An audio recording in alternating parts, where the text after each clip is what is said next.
మా latest videos కోసం మా ఈ తెలుగు న్యూస్ ఛానల్ సబ్స్క్రైబ్ చేసి గంట సింబల్ యాక్టివేట్ చేసుకోండి. రేపే మొదటి మార్గశిర గురువారము. లక్ష్మీదేవి ప్రతి ఇంటికి వచ్చే రోజు. సాధారణంగా శుక్రవారం రోజున లక్ష్మీ పూజలు చేయటం మనకు తెలిసిందే. అయితే మార్గశిర మాసంలో గురువారాలకు అత్యంత ప్రాధాన్యత ఉంటుంది. ఈ మాసంలో ప్రతి గురువారము లక్ష్మీ వ్రతం చేస్తే లక్ష్మీ కటాక్షం లభిస్తుందని పురాణాలు చెప్తూ ఉన్నాయి. ఈ నెలలో ప్రతి గురువారము లక్ష్మీదేవిని ఎవరైతే ధ్యానిస్తారో వారిపై లక్ష్మీ అనుగ్రహం ఉంటుందని విశ్వసిస్తారు. ఈ నెలలో అత్యంత ముఖ్యమైనవి మార్గశిర లక్ష్మీవారాలు. మార్గశిర గురువారాలకే మార్గశిర లక్ష్మీవారాలు అని పేరు. తెలుగు ఆడపడుచులు మార్గశిర మాసంలో వచ్చే ప్రతి గురువారము లక్ష్మీ పూజ చేస్తారు. ఈ పూజ ఎలా చేయాలంటే సూర్యోదయానికి ముందే నిద్రలేచి ఇంటి ముందు కలకలలాడే ముగ్గులు వేసి లక్ష్మీదేవికి ఆహ్వానం పలకాలి. తలకు స్నానం చేసి దేవుడు ముందు బియ్యపిండితో ముగ్గు వేసి యథావిధిగా గణపతిని పూజించి అనంతరం అమ్మవారికి దీప ధూప అష్టోత్తరము నైవేద్యాలతో శ్రీ సూక్తం విధానంలో షోడశోపచార పూజ చేయాలి. పూజా విధానం మొత్తం తెలియని వారు కనీసం దీపం పెట్టుకుని అమ్మవారి అష్టోత్తరం చదువుకుని నైవేద్యం సమర్పించినా చాలంటారు పెద్దలు. ఆనవాయితీ ఉన్నవారు మార్గశిర లక్ష్మీవార వ్రతం చేస్తారు. అయితే ఈ మార్గశిర గురువారం రోజు ఆవు కనిపిస్తే ఈ ఆకును ఆవుకు తినిపించండి, చాలు దరిద్రమంతా కూడా తుడిచిపెట్టుకుపోతుంది. మీకు ఉన్న కష్టాలు సమస్యలు బాధలు అన్నీ కూడా పోతాయి. శీఘ్రంగా లక్ష్మీదేవి అనుగ్రహం సిద్ధిస్తుంది. వద్దన్న డబ్బు వస్తుంది, అష్టైశ్వర్యాలు సిద్ధిస్తాయని పండితులు చెప్తూ ఉన్నారు. మరి మార్గశిర గురువారం రోజు లక్ష్మీదేవి స్వరూపమైన గోవు కనిపిస్తే ఏం పెట్టాలి, ఏం పెడితే లక్ష్మీదేవి పరుగున మీ ఇంటికి వస్తుంది అనే విషయాన్ని ఇప్పుడు మనం ఈ వీడియోలో వివరంగా తెలుసుకుందాము. అంతకన్నా ముందు ఒక అవ్వను కాలితో తరిమిన రాణి ఎలా తన సంపదలన్నిటినీ కూడా పోగొట్టుకుందో తెలిపే మార్గశిర లక్ష్మీవార వ్రత కథను విందాము. ఈ కథ ద్వాపర యుగంలో జరిగింది. సౌరాష్ట్ర అనే దేశాన్ని భద్రశ్రవ అనే రాజు పాలిస్తూ ఉండేవాడు.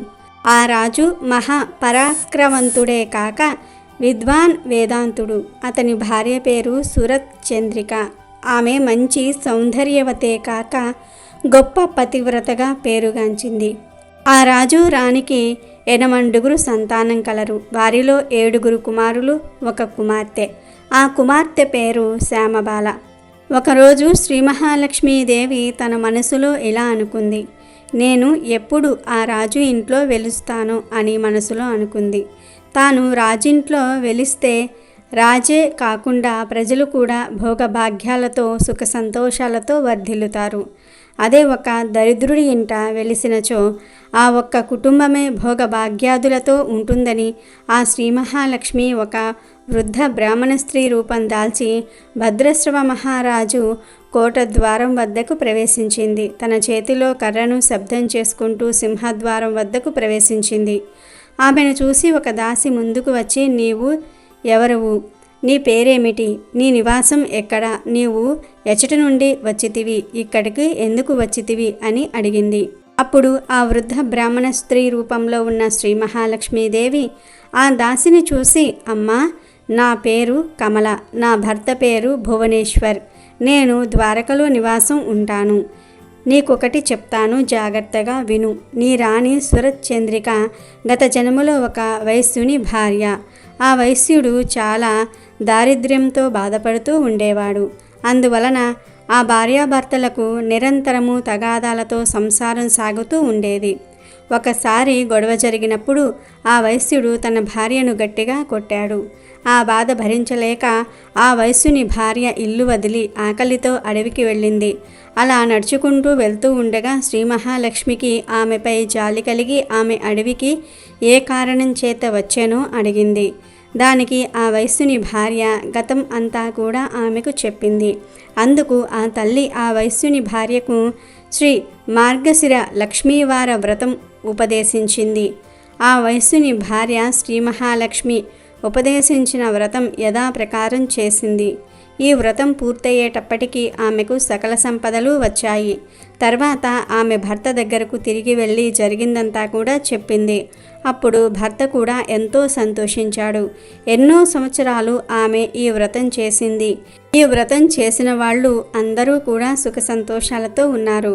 ఆ వ్రత ప్రభావం వలనే ఈ జన్మలో వారిరువురు రాజు భద్రశ్రవగా, రాణి సురచంద్రికగా జన్మించారు. వారు ఈ భోగభాగ్యాలలో మునిగిపోయి ఈ వ్రతం గురించి మర్చిపోయారు. ఆ వ్రతం గుర్తు చేయడానికి నేనిక్కడకు వచ్చి తినని చెప్పాను. అప్పుడు ఆ దాసి, మా అమ్మగారు ఈ మార్గశిర లక్ష్మీవార వ్రతం ఎప్పుడు ఏ విధంగా ఎలా చెయ్యవలెనో చెప్పండి అని ఆ దాసి చాలా శ్రద్ధగా అడిగింది. దానికి ఆ వృద్ధ స్త్రీ అనగా శ్రీ మహాలక్ష్మి వ్రతం ఎలా చెయ్యాలనో వివరించింది. మార్గశిర మాసం మొదటి లక్ష్మీవారం నుండి శ్రీ లక్ష్మీ నారాయణులను పూజించి మంచి పక్వాన్నం నైవేద్యం పెట్టి, ఓ మహాలక్ష్మి తల్లి, ఈరోజు నా యథాశక్తితో పూజ చేస్తూ ఉన్నాను. ఇప్పుడు నువ్వు ప్రత్యక్షమవ్వు, నన్ను అనుగ్రహించు అని లక్ష్మీదేవిని ప్రార్థించి నైవేద్యం పెట్టిన ప్రసాదం కొంచెం బ్రాహ్మణుడికి పెట్టి మిగిలినది కుటుంబ సభ్యులందరూ కూడా తినాలి. మార్గశిర మాసం గురువారం ఈ ప్రకారం పూజ చేయాలి. ఆఖరి వారం బ్రాహ్మణుని చేత వ్రతం చేయించుకొని దక్షిణ తాంబూలం ఇవ్వాలి. ఇలా వృద్ధ బ్రాహ్మణ స్త్రీ చెప్పిన మాటలు విన్న దాసి, మా అమ్మగారు నా వల్ల మీకు ఆలస్యమైంది అని చెప్పి ఆ దాసి వృద్ధ స్త్రీకి సాష్టాంగ నమస్కారం చేసి, మా అమ్మగారు నేను వెళ్ళి రాణిగారిని తీసుకొని వస్తానని ఆ దాసి సురత్ చంద్రిక వద్దకు వెళ్ళింది. సురత్ చంద్రికతో ఆ దాసి వృద్ధ స్త్రీ చెప్పిన పూర్వజన్మ వృత్తాంతమంతా కూడా చెప్పుకువచ్చింది. ఆ మాటలు విన్న సురత్ చంద్రిక వృద్ధ స్త్రీ నాకు చెప్పటమేమిటి అని కోపంతో అంతఃపురం నుండి బయటకు వచ్చింది. ఐశ్వర్యంతో భోగభాగ్యాలతో మునిగిన ఆమె గర్వంతో బ్రాహ్మణ స్త్రీ వద్దకు వచ్చి చాలా కోపంతో, గత జన్మలో వృత్తాంతమంతా ఇప్పుడు ఎందుకు జ్ఞాపకం చేస్తున్నావు? ఇక్కడ నుండి వెళ్ళిపో అని చేతిలో కర్రను లాక్కొని కర్రతో తన్ని అవమానపరిచింది. దానికి ఆ వృద్ధ స్త్రీ, ఓ దుష్టురాలా, నువ్వు దేనిని చూసుకొని ఇంత గర్వంతో మిడిసిపడుతున్నావు అని ఆ వృద్ధ స్త్రీ గట్టిగా గర్జించింది. నీవు నన్ను పొమ్మని చెప్పేదేమిటి? నీ ముందే నేను వెడలిపోతున్నాను. నీవు నన్ను అవమానించావు. నేను వెళ్ళిన వెంటనే నీకు తెలిసి వస్తుంది అని అంటుంది. అప్పుడు రాణి, నువ్వు నన్ను శపించడానికి నీవేమన్నా లక్ష్మీదేవి అనుకుంటున్నావా అని సురత్ చంద్రిక కోపంతో ఆ వృద్ధ స్త్రీ చేతిలో కర్ర తీసుకొని అవతలకు పారేసింది. అప్పుడు వృద్ధ స్త్రీ రూపంలో ఉన్న లక్ష్మీదేవి లేచి నిలుచుని కుంటుకుంటూ మూలుగుతూ వెళ్ళిపోయింది. అలా ఆమె వెళుతూ ఉండగా దారిలో శ్యామబాల నిలబడి ఉంది. ఆ వృద్ధ స్త్రీని చూసిన శ్యామబాల, మా అమ్మగారు ఏమైంది మీకు అని అడిగింది. దానికి లక్ష్మీదేవి రాజకోట వద్ద జరిగిందంతా కూడా ఆ రాజకుమారికి వివరించింది. అమ్మగారు, జరిగిన దానికి నేను క్షమాపణ కోరుతూ ఉన్నాను అని 2 చేతులు జోడించి ఆవేశంతో అడిగింది. ఆమెపై లక్ష్మీదేవికి దయ కలిగింది. అప్పుడు వృద్ధ స్త్రీ శ్యామబాలకు శ్రీ మహాలక్ష్మి వ్రతం గురించి చెప్పింది. వ్రత విధానం చెప్పిన రోజే మార్గశిర మాసం మొదటి గురువారం. శ్యామబాల చాలా భక్తి శ్రద్ధలతో ఆ వ్రతం చేసింది. సిద్ధేశ్వర్ అనే రాజుకు మాలాధర్ అనే కొడుకు కలడు. కొంతకాలానికి శ్యామబాలకు మాలాధర్కు వివాహమయ్యింది. శ్యామబాల తన భర్తతో రాజవైభవములతో సిరి సంపదలతో తులతూగుతోంది. లక్ష్మీదేవి కోపగించి వెళ్లటంతో భద్రశ్రవరాజు సిరి సంపదలంతా కూడా పోయి వారికి దారిద్ర్యం పట్టుకుంది. పూటకు తిండి లేక, ఒంటికి బట్టలేక చాలా దారిద్ర్యంతో బాధపడుతూ ఉన్నారు. ఒకరోజు శరత్ చంద్రిక ఆమె భర్తతో, స్వామి, దరిద్రం వల్ల బ్రతకటం కష్టంగా ఉంది. మన అల్లుడు మాలాధర్ రాజుగా ఉన్నాడు కదా, మీరు వెళ్ళి మన పరిస్థితి చెప్పండి, అతనికి తోచింది ఇస్తే తీసుకుని రండి అంది.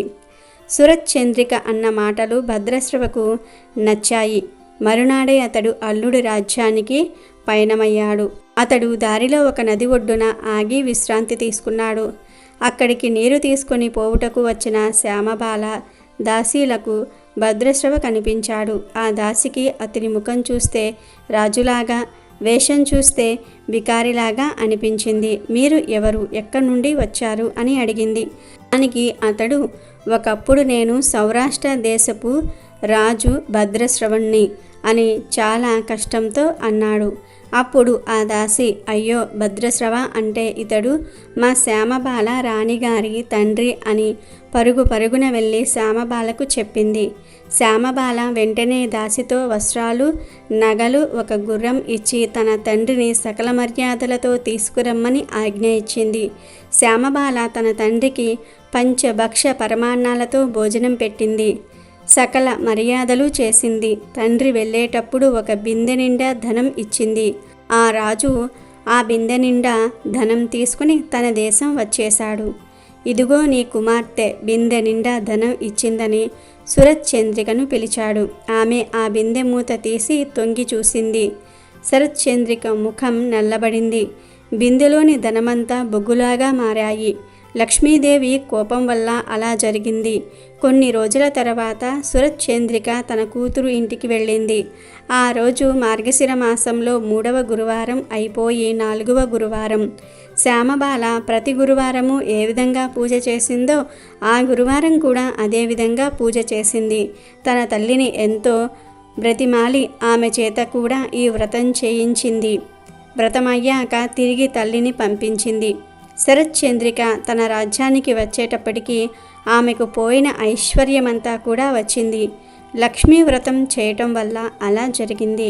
కొన్ని రోజుల తరువాత శ్యామబాల తన పుట్టింటికి వచ్చింది.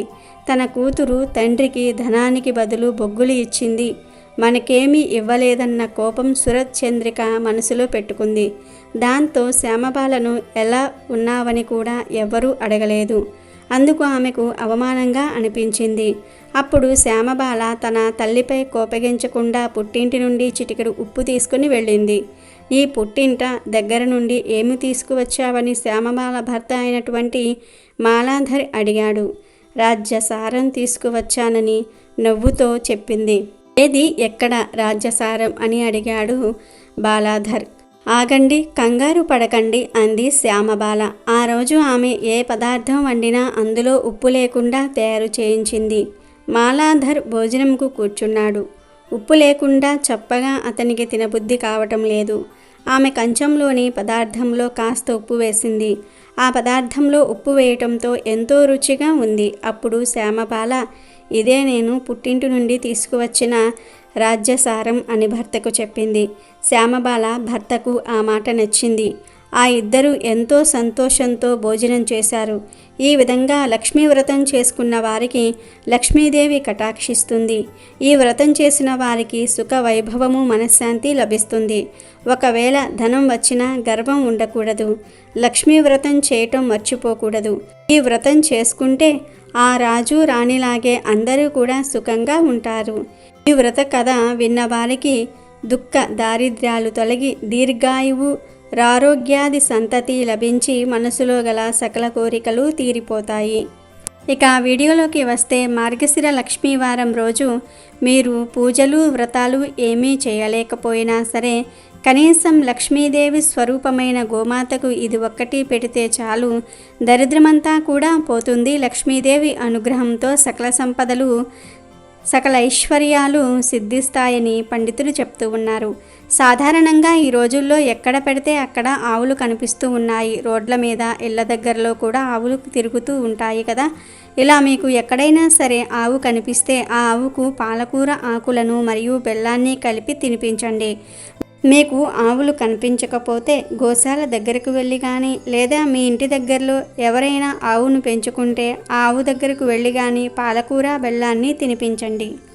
ఈరోజు ఆవుకు తినిపిస్తే మీకు ఉన్న దరిద్రమంతా కూడా తుడిచిపెట్టుకుపోతుంది. పూజలేమీ చేయకుండానే లక్ష్మీదేవి అనుగ్రహం సిద్ధిస్తుంది. వద్దన్న ఐశ్వర్యం వస్తుంది. చాలామందికి మార్గశిర లక్ష్మీ వారాలలో పూజ చేయటం కుదరదు. అలాంటి వారు ఈరోజు గోవుకు పాలకూర బెల్లాన్ని తినిపించినా చాలు, పూజ చేసిన ఫలితం వస్తుంది. లక్ష్మీ అనుగ్రహంతో అష్టైశ్వర్యాలు సిద్ధిస్తాయి. కాబట్టి ప్రతి ఒక్కరూ కూడా రేపు మార్గశిర గురువారం రోజు ఆవుకు ఈ ఒక్కటి తినిపించి లక్ష్మీదేవి అనుగ్రహంతో సకల ఐశ్వర్యాలను పొంది ఆనందంగా జీవించండి. అమెజాన్లో బెస్ట్ డిస్కౌంట్స్ కోసం వీడియో డిస్క్రిప్షన్లో లింకు ఉంది, చూడండి. అలాగే మా టెలిగ్రామ్ ఛానల్ సబ్స్క్రైబ్ చేసుకోండి.